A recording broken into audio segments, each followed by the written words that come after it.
Hello everybody, and welcome back to another video. In today's video, I'll be taking a look at the 2024 New Hampshire primary, which is going to happen tonight. I'll give my predictions for both the Democratic and Republican primaries, and I'll give my current thoughts on the state of the race, specifically the Republican race, because it's a bit more interesting right now. But we're going to start with the Democrats, just to kind of get it out of the way here. And what you'll notice right off the bat is that Joe Biden isn't even on the ballot. He is not shown here. It's really... if you don't count write-in votes, it's Dean Phillips versus Marianne Williamson. And that's interesting because we have a predicament that's kind of gone down in New Hampshire that's really worth watching. So it says it right here in the first paragraph of just the Wikipedia page. It's something you can read for yourself. The DNC has not actually sanctioned the New Hampshire primary, which means that they are not legally required to respect the results of this primary at their convention. So that means that Dean Phillips could win 80% of the vote, and in theory, he could not win a single delegate because the delegates from New Hampshire that are going to be at the DNC in the summer are not necessarily going to be the ones that are going to be forced to vote the way that New Hampshire voted. And they're not going to be, being selected by Dean Phillips or Marianne Williamson, depending on how many votes they get. So it's going to be interesting to watch how this goes because we have to remember Joe Biden not being on the ballot creates a lot of weird scenarios. And we could see a scenario in which maybe Dean Phillips does really well in New Hampshire, doesn't get any delegates just because the 33 delegates actually at the DNC voting at the convention won't be associated to him or New Hampshire and get votes he gets. So for that reason, Joe Biden didn't really I don't really think he felt the need to be on the ballot here. I think actually the DNC didn't want him to be on the ballot because they're not really endorsing this primary.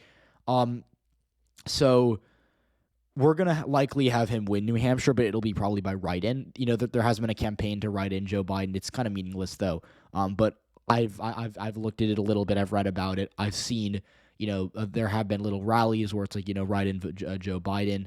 And he will win this primary. I would be very shocked if he didn't. The polls have been closing a little bit, but he's still leading in every single poll that you find. Dean Phillips actually did decently well in this ARG poll. He's at, 1/3 of the vote here.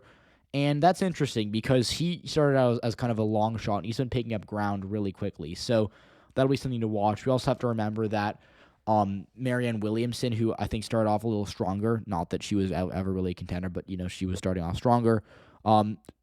She was polling a little better, and I think a lot of her just anti-Biden support has either gone somewhere else or to Dean Phillips. So Dean Phillips is going to get a good amount of votes here.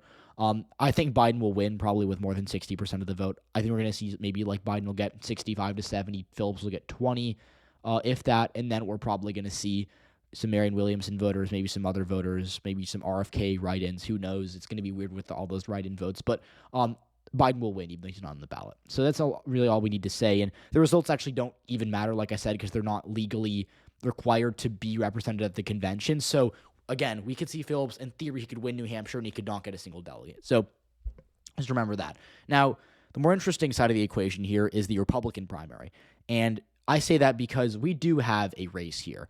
Now, it's been a couple of days since I last posted a video, and I know my New Year's resolution was to post more, but I'm not gonna lie. I think this has been a pretty busy week, and I would have liked to have posted when DeSantis dropped out, but I didn't have the chance to do that. So instead, I will be talking less about him. He's obviously gone, and that has some pretty big implications for the race. I think, his endorsement of Trump could, in theory, help Trump. I do think that he will have a good amount of voters who are just going to vote for Haley because DeSantis is ideologically very different from Haley, and I think that his rhetoric is different from Haley. We have to remember, though, that his supporters might not necessarily be pro-DeSantis in the same way they are anti-Trump. DeSantis' supporters, I think, a lot of them are older conservatives who kind of miss the way the party was in the past, who want to be more electable, and they're conservative, they're right wing, but they don't need the Trump rhetoric. And I think for that reason, a lot of them are going to vote for Haley. Now, DeSantis has endorsed Trump, like I just said. He will likely, I think a lot of his supporters will likely go to Trump. But don't be surprised when a lot of the DeSantis voters, either don't vote or turn out for Haley, because Haley.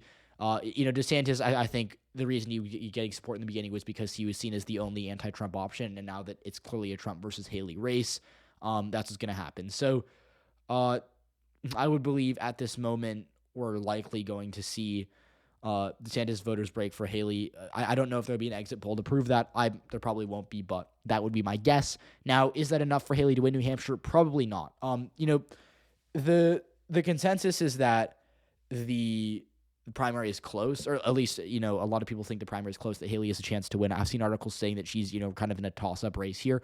I don't think that's true. You kind of look at the polls, and they were good for Haley. Like, the most recent ones have showed her catching up pretty, considerably. She's only down 19 in this one. She's actually only down 2, wow, in this ARG poll, but that was the same poll that had Phillips at a third of the vote, so I don't love it.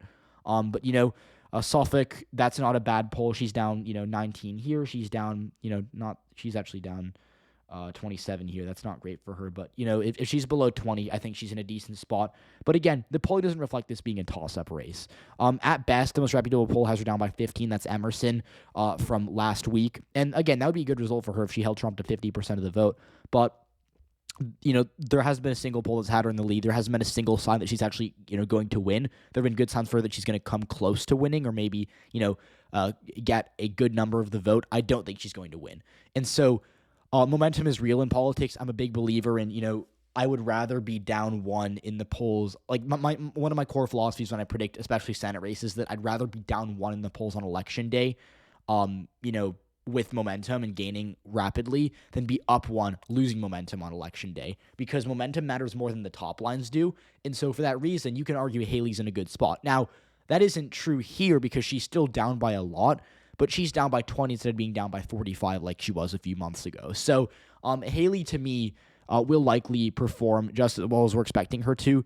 In all these polls, she's down kind of in the mid-teens in the aggregates, but that's being skewed by this one ARG poll that I really don't like. But let's just kind of look at the top lines here. Haley's at 38, Trump's at 52 and 270 to win. The best one's probably 538. They have Haley at 37 and Trump at 51. So she'd be down by a little over 14% if this result were to hold. Now, I think she's going to lose by a little more than that. I don't think Trump's going to crack 60, but I think he'll probably get to 55, maybe high 50s, like 57, 58. I think 60 is in play, but not the most likely outcome. I know a lot of people want Trump to get to 60. I don't think that's going to happen. I think Trump's mostly focused on, winning New Hampshire and kind of harming Haley's momentum.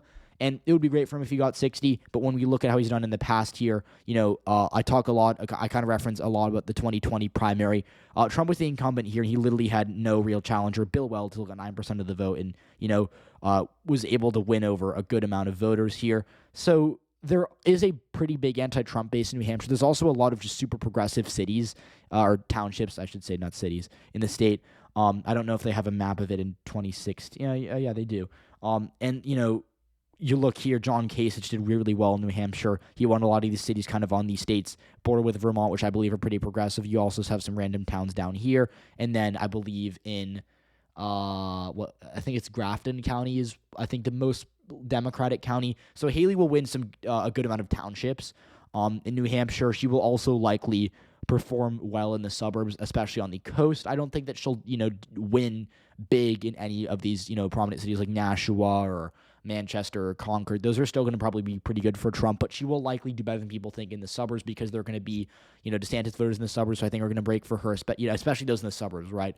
A rural DeSantis voter I think is more likely to go for Trump, but a suburban DeSantis voter I think is more likely to go for Haley. And so in the suburbs and in the towns outside of the larger cities in New Hampshire, I think we're going to see Haley do pretty well. I think she'll hold her own there. In Iowa, she did just as well as I think we thought. She did a little worse in the rural areas than I was expecting, which is why she came in third instead of second. But she did, she held her own really in a lot of these suburban counties, and she would have won more of them had DeSantis not been splitting the vote, right? Like that's another aspect of Iowa. Trump only got 51% of the vote in Iowa, and obviously that is a number that I think is going to, he was stronger in Iowa than he was in New Hampshire, but there are going to be some DeSantis voters who are going to vote for him, so that kind of cancels out. So we're looking at probably him getting 55 to 56% of the vote, if I had to guess. That translates to him winning the majority of municipalities, but not all of them. So, again, if you're looking at a map, you probably expect Haley to do just as, she'll probably win the most of the Kasich ones from 2016. I think she'll do well in some of these areas out here, but it won't be enough to win. And so at this point, this race, I've said it for a year now, I think Trump's going to win no matter what. And Haley, unless she comes within 5-6 points of winning New Hampshire, I don't really think there's a path forward for her. Nevada's next. I think Trump's going to do really well there, better than he did in New Hampshire, probably better than he did in Iowa too. So to survive, I think Haley's going to have to do really well to keep the momentum going. So My prediction would probably be, like I said, Trump's going to get 56. I think Haley gets 38 to 39. If she cracks 40, I think that's a pretty decent sign for her. I think she'll stay in the race for a little longer. Might prolong it, prolong the inevitable, really. But at the end of the day, this is a state that has historically been pretty hostile to Trump. In 2020, he lost it by 7%. In the 2020 primary, he didn't really do all that well. Bill Weld was able to get 14,000 votes against him as a no-name challenger. Less well-known than Dean Phillips, just to be clear, at the time. And in 2016, Trump won it, but he only got a third of the vote, and he probably would have lost it if the Republicans had consolidated behind one non-Trump candidate. So I like Haley to do okay here. I don't think she'll do as well as some of the polls are saying, but she has momentum. New Hampshire's not a super Trumpy electorate the way Iowa and potentially Nevada are going to be. So we'll see. I think it'll be interesting. I'm excited to watch it, but let me know what you think. Let me know what you're expecting. Do you think there's any chance Haley can actually pull it off? Like I said, I don't, but we will see. So again, if you live in New Hampshire, go ahead and vote. Whether you're a Democrat, Republican, I don't know the rules for if you're an independent, but if you can vote, please do.